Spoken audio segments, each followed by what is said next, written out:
శ్రీ గురుభ్యో నమః. శ్రీమాత్రే నమః. మా భక్తి టీవీని ప్రోత్సహిస్తున్నటువంటి మా ప్రేక్షకులందరికీ ధన్యవాదాలు తెలియజేస్తూ, మా రావినూతన భక్తిని ఛానల్ని ప్రోత్సహించండి అని చెప్పి మరి ఒకసారి కృతజ్ఞతాపూర్వక అభినందనలు తెలియజేస్తూ వేడుకుంటున్నాము. వారఫలాలు, ఇక మిగతా గ్రహస్థితుల యొక్క మార్పులు ఉన్నప్పుడు చెప్పేటటువంటి స్పెషల్ ఎపిసోడ్స్, అలాగే ఛానల్లో డివోషనల్కి సంబంధించినవి, ఇతరత్ర వీడియోలన్నీ వేస్తూ ఉంటాం. మేము ప్రజలందరూ ఆదరిస్తున్నారు, కానీ చూసిన ప్రతివారు సబ్స్క్రైబ్ చేసుకోవాల్సిందిగా సూచన చేస్తున్నాను. కొంతమంది మాత్రమే చూస్తూ ఉన్నారు. దయచేసి ప్రతి ఒక్కరూ మా ఛానల్ అభివృద్ధికి మాకు తోడ్పడవలసిందిగా కోరుకుంటున్నాము. ధన్యవాదాలు. 26 జనవరి 2025 నుంచి 1 ఫిబ్రవరి 2025 వరకు గల కాలానికి ఈ వారపు రాశి ఫలితాలు ఏ విధంగా ఉన్నాయి, ద్వాదశ రాశుల వారికి గ్రహస్థితులు ఏ విధంగా ఉన్నాయి, గ్రహాల యొక్క దృష్టులు ఏ విధంగా ఉన్నాయి, వాటి ఫలితాలు ఏ విధంగా ఉంటున్నాయి, మనం ఇప్పుడు తెలియచెప్పుకుందాం. వృషభంలో గురువు గారి యొక్క వక్రించిన స్థితి, అలాగే కుజుని యొక్క వక్రత మిథున రాశిలో ఉంది. కేతువు గారి సంచారము కన్య రాశిలో ఉంది. చంద్రుని యొక్క స్థితి తన యొక్క నీచ రాశి అయినటువంటి వృశ్చిక రాశిలో ఉన్నది. ఇక రవి బుధుల యొక్క స్థితి మకర రాశిలో ఉంది. శని శుక్రులు ఇద్దరు కలిసి కుంభరాశిలో సంచరిస్తూ ఉన్నారు. రాహు గారి యొక్క స్థితి మీన రాశిలో ఉంటూ ఉండగా, వారాంతానికి 1 ఫిబ్రవరి వచ్చే నాటికి చంద్రుని యొక్క స్థితి శని గారితో కలిసి కుంభరాశిలో ఉన్నారు. వారు వృశ్చిక రాశి నుంచి కుంభరాశికి వచ్చున్నారు. ఇక శుక్రాచార్యుల వారు కుంభరాశి నుంచి మీన రాశికి వచ్చున్నారు.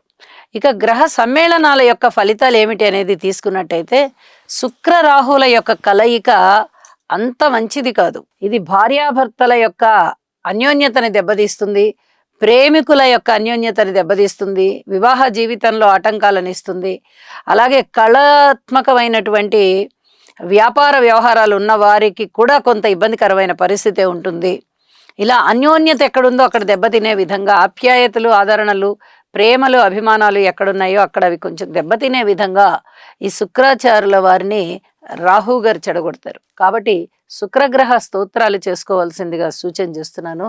ఇక శని శుక్రుల కలయిక కూడా వైవాహిక జీవితంలో చిన్నపాటి ఇబ్బందుల్ని సూచిస్తూ ఉంటుంది. రవి బుధుల యొక్క కలయిక ఎక్కడైనా కూడా బాగానే ఉంటుంది. వారిద్దరూ తరచుగా కలుసుకుంటూ ఉంటారు. ఒకళ్ళు ముందు ఒకళ్ళు వెనక ఉంటారు.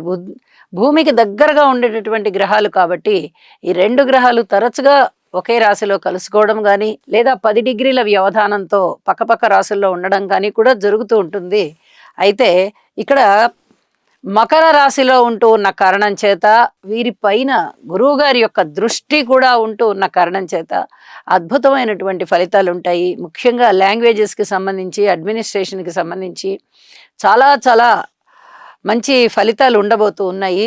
ఇక నీచ చంద్రుని యొక్క స్థితి మీద గురువు గారి యొక్క దృష్టి కూడా అనుకూలమైనటువంటి దృష్టే పడుతుంది. ఆయన నీచతో సంబంధం లేని విధంగా ఇక్కడ చంద్రుని యొక్క బలాన్ని పెంచుతున్నారు. అంటే మనస్సుకారకుడు చంద్రుడు కాబట్టి ఆ మనోబలం దెబ్బతినకుండా కాస్త శుభకరమైన పరిణామాలని ఇస్తూ ఉంటారు. అలాగే కేతువు గారి మీద పంచమ దృష్టి విశేషం చేత ఆధ్యాత్మిక చింతనని బాగా పెంచడము, ప్రజలలో ఎక్కువ దైవభక్తి ఉండేటట్టుగా చేయడము చేస్తారు. గురువు గారి యొక్క ప్రధానమైనటువంటి లక్షణాలు ఈ రకంగా ఉంటూ ఉండగా, శని గారి యొక్క దశమ దృష్టి చంద్రుని మీద పడుతూ ఉంది. మానసిక ఒత్తిడిని విపరీతంగా పెంచుతుంది. ఇది తగ్గించుకోవడం కోసం యోగా చేయాలి అని చెప్పి సూచన చేస్తూ ఉన్నాను. అలాగే వారాంతంలోకి వెళ్ళేటప్పటికీ శని చంద్రుల కలయిక కానీ వీటి గురించి చెప్పుకోవాలి. మానసిక ఒత్తిడి ఎక్కువగా ఉండడానికే శని చంద్రుల యొక్క కలయికని మనం చెప్పుకుంటూ ఉంటాము. అలాగే సర్పదోషానికి కూడా చెప్తాము. అయితే ఈ గోచారంలో సర్పదోషాలు ఏర్పడి ఉన్నప్పుడు, జన్మజాతకంలో కూడా అలాంటి పరిస్థితులే ఉన్నట్లయితే కుజ రాహు స్తోత్రాలు, శని చంద్ర స్తోత్రాలు పఠించవలసిందిగా సూచన చేస్తూ ఉన్నాను. ఇక రాసుల్లోకి వెళ్దాము. కన్య రాశి వారికి 1 ఫిబ్రవరితో అంతమయ్యేటటువంటి వారానికి గ్రహస్థితులు ఏ విధంగా ఉన్నాయి అంటే, 3 గ్రహాల యొక్క స్థితులు మాత్రమే అనుకూలంగా ఉన్నాయి. అంటే వీరికి గురుబలం చాలా బాగుంది, శనిగారి బలం చాలా బాగుంది. ఇది చాలా చెప్పదగినటువంటి సూచన. అయితే తృతీయ స్థానంలో చంద్రుడు కూడా బాగున్నారు. అయితే ఇక్కడ చెప్పవలసినటువంటి ముఖ్య విషయం ఏంటంటే, ఇన్నాళ్ళు 5 గ్రహాలు, 6 గ్రహాలు బ్రహ్మాండమైన మెజారిటీతో ఉన్నాయి. మరి ఇప్పుడు చూసేటప్పటికి 3 గ్రహాలు మాత్రమే అనుకూలంగా ఉన్నాయి. ఏ విధంగా ఉంటాయి ఫలితాలు అంటే, ఎప్పుడైతే శనిగారు గాని, గురువుగారు గాని రాశికి అనుకూలంగా ఉన్నారో ఇక వెనక్కి తిరిగి చూడక్కర్లేదు. అనుకూల ఫలితాలే ఉంటాయి. మరి మిగతా అననుకూలమైన గ్రహాలు 6 గ్రహాలు ఉన్నాయి కదండీ అంటే, 6 రకాలైనటువంటి గ్రహాలకి మనము స్తోత్ర పారాయణాలు చేసుకోవాల్సిందే. అందులో సందేహం ఏం లేదు. అయితే కన్యా రాశికి చాలా చక్కటి సహాయ సహకారాలు ఇస్తూ అనేక విధాల రాశిని సపోర్ట్ చేస్తూ ఉన్నటువంటి శనిగారు, గురువుగారు అద్భుతమైన ఫలితాలను ఇస్తున్నారు. దీర్ఘకాల సంచార గ్రహాలు ఆ 2, అలాగే పెద్ద గ్రహాలు. కాబట్టి వెనక్కి తిరిగి చూడనవసరం లేదు. మీరు పరిహారాలు చేసుకోవడంలో మరింత భక్తి శ్రద్ధలతో చేసుకోండి అని చెప్పి సూచన చేస్తూ ఉన్నాను. దైవభక్తి పెరుగుతోంది. పితృవర్గ రీత్యా అనేక రకాలుగా సహాయ సహకారాలు అందుతున్నాయి. రుణ సదుపాయాలు పెరుగుతున్నాయి. ధనము ముబ్బడిగా వస్తుంది. ఇందులో ఎటువంటి సందేహం లేదు. అలాగే శత్రువులు మిత్రులు అవుతారు. మీకు ప్రాణాంతకంగా ఏర్పడినటువంటి శత్రువులు ఎవరైతే ఉన్నారో వారిని మీరు మిత్రులుగా మార్చుకోవడానికి ప్రయత్నం చేయండి. వారు కూడా మిత్రులు అవుతారు. మీకు మరింతగా మానసికమైన ఆనందం ఏర్పడుతుంది. అన్నదమ్ముల సహాయ సహకారాలు లభిస్తున్నాయి. ఉద్యోగ జీవితంలో కూడా కొంచెం ప్రశాంతత ఉంది అని చెప్పచ్చు. సంతాన రీత్యా ఓర్పు కలిగి ఉండండి.